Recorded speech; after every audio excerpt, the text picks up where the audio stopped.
भगवते वासुदेवाय धन्वन्त्रये अमृतकलशहस्ताय सर्वामय विनाशनाय त्रैलोक्यनाथाय श्रीमहाविष्णवे नमः।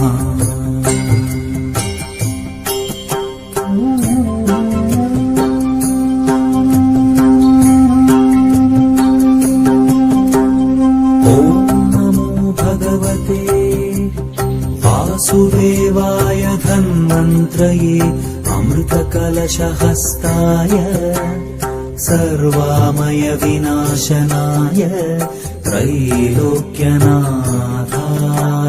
श्रीमहाविष्णवे नमः।